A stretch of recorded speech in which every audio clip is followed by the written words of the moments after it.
ಪುಣ್ಯಾತ್ಮ ಪುಣ್ಯಾತ್ಮ ನೀನಯ್ಯ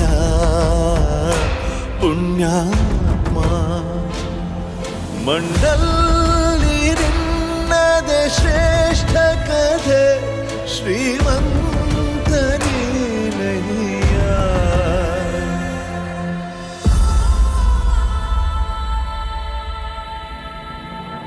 ನಿಂದು ತಾಯಿ ಗುಣ ತೀರೋದಿಲ್ಲ ಋಣ ನೀನು ನಮ್ಮ ಪಾಲಿಗೆ ಎಂದು ದೇವ್ರಯ್ಯ ತಾನು ನೋವಾನುಂಗಿ ಜೀವ ನೀಡೋ ಮಗ ನಿನ್ನ ಪಡ್ಕೊಂಡಿದ್ದೆ ಪುಣ್ಯ ಗಣಯ್ಯ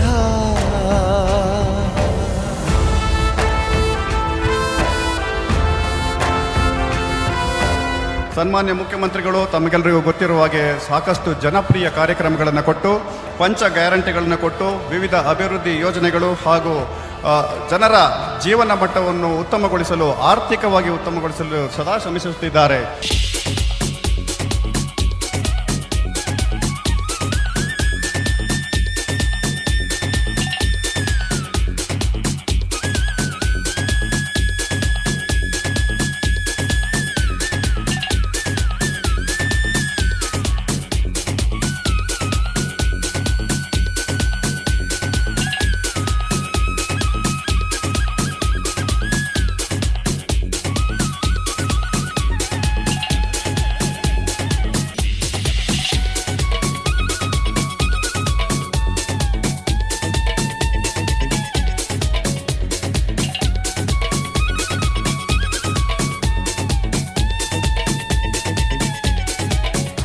ಮಾತಿನಂತೆ ಸನ್ಮಾನ್ಯ ಮುಖ್ಯಮಂತ್ರಿ 10 ಕೆಜಿ ಅಕ್ಕಿ ಕೊಡ್ತೀವಿ ಅಂತೇಳಿ 5 ಗ್ಯಾರಂಟಿಗಳನ್ನು ಕೊಡ್ತೀವಿ ಅಂತ ಸಮರ್ಥವಾಗಿ ಆ ಕೆಲಸವನ್ನು ಜಾರಿ ಮಾಡಿದರೆ ಮಾರ್ಗದರ್ಶನದಲ್ಲಿ ನಾವೆಲ್ಲ ಮತ್ತೆ party ಬಿಟ್ಟೋಣ.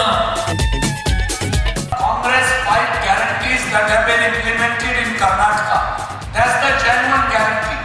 In India now, the same Congress guarantees which were mocked by Prime Minister Narendra Modi. Now we have a copycat Prime Minister. He is copying the Karnataka model, but it's a fake thing that he is doing. But they cannot do it. ಮಾನ್ಯ ಮುಖ್ಯಮಂತ್ರಿಗಳ ನೇತೃತ್ವದಲ್ಲಿ ಉಪಮುಖ್ಯಮಂತ್ರಿಗಳ ನೇತೃತ್ವದಲ್ಲಿ ಇಡೀ ರಾಜ್ಯದಲ್ಲಿ ನಾವು ಮಾಡಿರುವಂತಹ ಯೋಜನೆಗಳನ್ನು ಮುಂದಿಟ್ಕೊಂಡೇ ನಾವು ಓಟ್ ಕೇಳುವಂಥದ್ದು.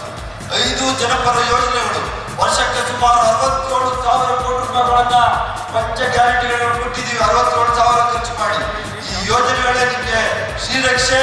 ಯಾವತ್ತೂ ಕಾಂಗ್ರೆಸ್ ಸರ್ಕಾರ ನಿಮ್ಮ ಸೇವೆ ಮಾಡಲಿಕ್ಕೆ ನಾವು ಸದಾ ಸಿದ್ಧ ಇರ್ತೀವಿ. ಈ ದಾನ ಧರ್ಮ ಮಾಡುವ ಕೈ ಅಧಿಕಾರದಲ್ಲಿದ್ರೆ ಮಾತ್ರ ಚಂದ ಅಂತ ನಾನು ಮಾತು ಹೇಳಿದ್ದೆ. ಈಗ ಈ ದಾನ ಧರ್ಮ ಮಾಡುವ ಕೈಯೇ ಕಾಂಗ್ರೆಸ್. ಈ ಕೈಯೇ 5 ಗ್ಯಾರಂಟಿಗಳನ್ನು ಕೊಟ್ಟಂತ ಕೈಯೇ, ಅನ್ನ ಕೊಟ್ಟಂತ ಕೈಯೇ, ಉದ್ಯೋಗ ಕೊಟ್ಟಂತ ಕೈಯೇ, 2,000 ರೂಪಾಯಿ ಕೊಟ್ಟಂತ ಕೈಯೇ, ಉಚಿತವಾಗಿ ಕರೆಂಟ್ ಕೊಟ್ಟಂತ ಕೈಯೇ. ಈ ಕೈಗೆ ನಾವು ಮತವನ್ನು ಕೊಟ್ಟು ಆಶೀರ್ವಾದ ಮಾಡಬೇಕು ಅಂತ ಕೇಳಲಿಕ್ಕೆ ನಾನು ನಿಮ್ಮ ಮುಂದೆ ಬಂದಿದ್ದೇನೆ. ನಮ್ಮ ದೇಶಕ್ಕೆ ಸ್ವಾತಂತ್ರ್ಯ ಬಂದು 77 ವರ್ಷ ಆಯಿತು. ಸಂವಿಧಾನ ಜಾರಿ ಬಂದು ಈಗ 75ನೇ ವರ್ಷ. ಇಷ್ಟು ವರ್ಷಗಳಾದರೂ ಕೂಡ ಅಸ್ಮಾನತೆ ನಮ್ಮ ಸಮಾಜದಲ್ಲಿ ಮುಂದುವರಿತಾ ಇದೆ. ಸಮಾಜದಲ್ಲಿ ಅಸ್ಮಾನತೆ ಹೋಗಿ ಎಲ್ಲರೂ ಕೂಡ ಶಾಂತಿಯಿಂದ ನೆಮ್ಮದಿಯಿಂದ ಬದುಕತಕ್ಕಂಥ ವಾತಾವರಣ ನಿರ್ಮಾಣ ಆಗಬೇಕು. ಭಾರತೀಯ ಜನತಾ ಪಕ್ಷದವರು ಅಸ್ಮಾನತೆ ಮುಂದುವರಿಬೇಕು, ಬಡವರು ಬಡವರಾಗೇ ಇರಬೇಕು, ಶ್ರೀಮಂತರು ಶ್ರೀಮಂತರಾಗೇ ಇರಬೇಕು ಅನ್ನೋದನ್ನು ನಂಬಿಕೆ ಇಟ್ಟಿರ್ತಕ್ಕಂಥವ್ರು. ಇವತ್ತು ಸಂವಿಧಾನ ಉಳಿಬೇಕಾದ್ರೆ ಭಾರತೀಯ ಜನತಾ ಪಕ್ಷದವರನ್ನು ಸೋಲಿಸಲೇಬೇಕು. ಈ ಬರ್ತಕ್ಕಂಥ ಲೋಕಸಭಾ ಚುನಾವಣೆಯಲ್ಲಿ ಬಿಜೆಪಿ ಅಭ್ಯರ್ಥಿಯನ್ನ ಸೋಲು ಕಾಂಗ್ರೆಸ್ ಅಭ್ಯರ್ಥಿಯನ್ನ ಗೆಲ್ಲಿಸ್ತಕ್ಕಂಥ ಕೆಲಸವನ್ನು ಮಾಡಬೇಕು.